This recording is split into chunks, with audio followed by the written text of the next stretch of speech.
और उससे पहले मैं यही कहूंगा कि जब आज कैलाश जी को हम याद कर रहे हैं, नागार्जुन जी को याद कर रहे हैं, अदम गोंडवी जी को याद कर रहे हैं, तो एक शब्द है देहांत।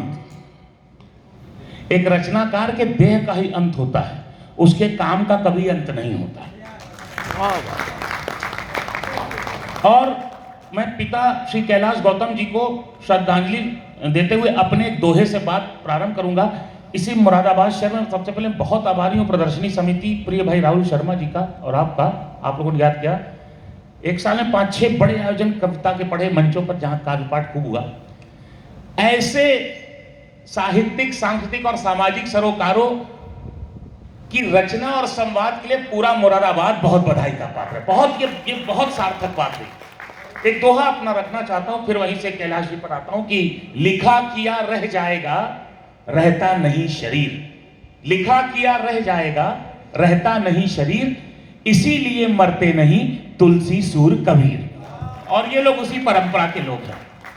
राहुल भाई बहुत आभारी हूं कि ऐसी चर्चा आप करवा रहे हैं। अब आता हूं, जमुना दादा हैं और आज आपको नहीं लगेगा मैं कहूंगा, आप हंसेंगे, लेकिन हम लोग सच में इनकी गोद में खेले हैं। जब खेले थे तब खेले हैं। खैर, आज हम कैलाश जी को याद जब कर रहे हैं तो जन सरोकारी कविताओं के ही कारण कर रहे हैं।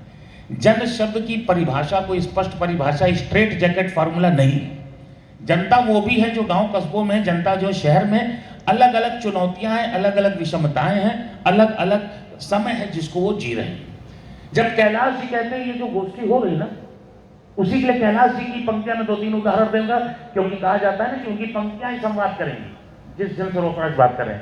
ये कैसी अनहोनी मालिक, ये कैसा संयोग, कैलाश गौतम जी कहते हैं। आज 18 वर्ष उनको दिवंगत हुए हो रहा है लगभग। ये कैसी अनहोनी मालिक, ये कैसा संयोग, कैसी कैसी कुर्सी पर हैं कैसे कैसे लोग। ये कैसी अनहोनी मालिक, ये कैसा संयोग, कैसी कैसी कुर्सी पर हैं कैसे कैसे लोग। जिनको आगे होना था वो पीछे छूट गए, जितने पानीदार थे शीशे तब से टूट गए। प्रेमचंद से, मुक्ति बोध से, कहो निराला से, कलम बेचने वाले अब हैं करते 56 भोग। ये कैसी अनहोनी मालिक, ये कैसा सहयोग। तो कैलाश जी समकालीनता के साथ प्रासंगिकता भी है, और ऐसी प्रासंगिकता दुख भी देती है कि स्थितियां बदल नहीं रही। देखिए मैं फिर कहता हूं, जब हम बार बार कहते हैं प्रेमचंद याद आते हैं तो वहां पे एक अंतर्विरोध, एक दुख भी है। इसका मतलब दादा स्थितियां नहीं बदल रही।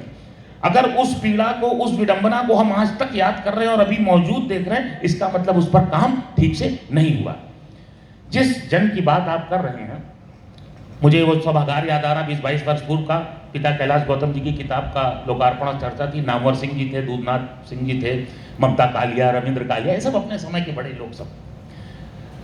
और नामवर सिंह जी यही कह रहे थे कि जिस जनवाद और सो कॉल्ड कुछ संस्थाएं भी नहीं, मैं नाम नहीं कहना चाहता, कोई मतलब नहीं उसका, जहां पे दावा किया जाता है कि हम जनता की कविता पढ़ रहे हैं, जन हमारे साथ है। पहली बात तो जनता से कट गए, उनकी कविता ही नहीं समझ में आ रही। दूसरी बात, जब कविता नहीं समझ में आ रही तो उनके पीछे जनता भी नहीं आ रही। जनवाद की कविता का सबसे बड़ा उदाहरण है हमारा देश श्रुति परंपरा से चल के स्मृतियों तक आया है भाई साहब। हमारा देश सुन सुन के जन परंपरा की सबसे बड़ी बात है कि जब तक आप सबके दिलों में दुष्यंत, अदम गोंडवी, कैलाश गौतम और नागार्जुन जिंदा रहेंगे, सूरज चांद रहेगा, तब तक उनको कोई खत्म नहीं कर पाएगा। ये असली जनवाद है। इनकी कविता हम लोग हर, आज देश के हर कोने में कहीं ना कहीं कोट होती रहती है, लाल नीली बत्तियों ने क्या दिया, या सियासी लोग जब यहाँ पे, तो उसके लिए इनको किसी सर्टिफिकेट की जरूरत नहीं है, वो यहाँ अंकित है। तो जो यहाँ अंकित है जनवाद वो है, और वो गांव में हो, शहर में हो, कहीं हो, जो उसकी बात कर रहा है। एक उदाहरण आपको देता हूँ, चूंकि रचनाएं ही बोलती हैं, कहा जाता है हमारे, क्योंकि मैं कानून पढ़ाता हूँ, तो एक कहावत है कि things speaks of itself, rest is for लॉपिटर।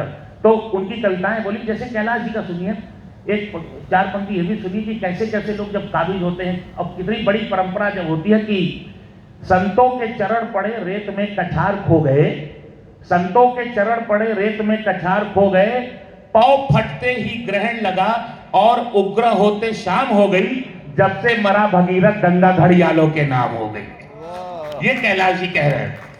और मैंने सुना था सामने उस समय जब दूधनाथ जी ने कहा था जमात से बाहर का कवि, उन्होंने उसकी भूमिका लिखी थी सिर पर आग की। उन्होंने जमात से बाहर का कवि इसलिए कहा था क्योंकि कैलाश जी किसी सेट फॉर्मूले और सेट ढांचे सांचे के व्यक्ति नहीं थे। वो थे जो दिख रहा था, जो महसूस कर रहे थे, उसको लिख रहे थे। तो कैलाश जी को किसी फ्रेम में जमाना बड़ा मुश्किल था और अपने समकालीनों से इस तरह आगे थे। आगे कहने वाले अपनी बात रखने में आगे पीछे कोई नहीं, कोई नंबरिंग नहीं है। सो कॉल्ड जनवाद की जब बात होती है कि कैलाश जी जितना मंचों पर अच्छे लग रहे थे उतना ही कागज पर भी। और विनम्रता से कहूंगा, मंच को जो लोग मंच पर गए, चूंकि वो लोकप्रिय हुए, प्रसिद्ध हुए, अर्थ भी आया, छंद का प्रयोग करते थे, इसलिए जन जन तक पहुंचते थे। मंचों के प्रति दुराग्रह की भाव तक नई कविता के लोग चले गए। तो कैलाश जी उस समय के लोग थे जो ये मानते थे, और आज भी मैं मानता हूं, मैं भी स्वयं मानता हूं कि ये जो वाचिक परंपरा है, जिस मंच पर हम लोग बैठे हैं लोक सरोकारों को लेके, ये जो कविता के मंच है, संवाद के मंच है, ये सबसे त्वरित और सबसे प्रत्यक्ष माध्यम है संवाद के, क्योंकि हम जो संवाद करते हैं वो सीधे आपसे करते हैं, आज की बात को लेकर के करते हैं। तो जो जमात से बाहर का कवि उन्होंने कहा कि कैलाश जी उस बात को उठाते थे, अगर कोई बात उस समय आई है तो उसको लिखते थे। एक उदाहरण दे रहा हूं, किसी पक्ष विपक्ष की बात नहीं कर रहा हूं। पिता कैलाश गौतम जी भोजपुरी अवधि के भी बड़े कवि थे। तो जब इमरजेंसी लगी थी तब उन्होंने कविता पढ़ी थी कि माई यानर बाऊ आनर हमें छोड़ कुल भाई यानर के दिया दिखाई बिजली फौजाई यानर। मतलब सत्ता जो है एकदम से अंकुश विहीन हो गई थी। लेकिन वही इंदिरा जी जब ये विपक्ष अपने लालच में और अपनी लिप्सा में आके गिर गया, और जब इंदिरा जी ने मेहनत की, तब पिताजी ने यह भी लिखा था कि धैलस छूटल घाट धोबिनिया अब तब पटक पटक के धोई कहो फलाने अब का होई। ये भी कैलाश जी ने कहा था। तो ये जनता की आवाज है बिना लाग लपेट के। तो जो जमात से बाहर के कवि की बात थी वो इसलिए थी कि वो किसी सेट फॉर्मूले में, किसी सेट साँचे ढांचे में नहीं आते थे, वो अपनी बात बेलौस कहते थे। और शायद इसीलिए मिड 80s में आहा ग्राम जीवन भी क्या है जैसी जो नॉस्टैल्जिया थी, जो ग्राम जीवन के प्रति आकर्षण था, उसको कैलाश जी ने अपनी कविता से छिन्न भिन्न कर दिया। और देश के तमाम बड़े आलोचक, किसी भी राइट लेफ्ट जो भी रहे हो, उन्होंने कहा कि कैलाश गौतम ने आज के गांव का सच्चा चित्रण किया है। जब वो कहते हैं गांव गया था गांव से भागा पंचायत की चाल देखकर, नदी का पानी लाल देखकर, कचहरी न जाना कचहरी न जाना मगर मेरे बेटे कचहरी न जाना, कचहरी हमारी तुम्हारी नहीं है, कहीं से कोई रिश्तेदारी नहीं है, अहलमत से भी मेरी यारी नहीं है, तिवारी था पहले तिवारी नहीं है, कचहरी तो बेवा का तन देखती है, कहां से खुलेगा बटन देखती है। ये कैलाश जी कह के गए।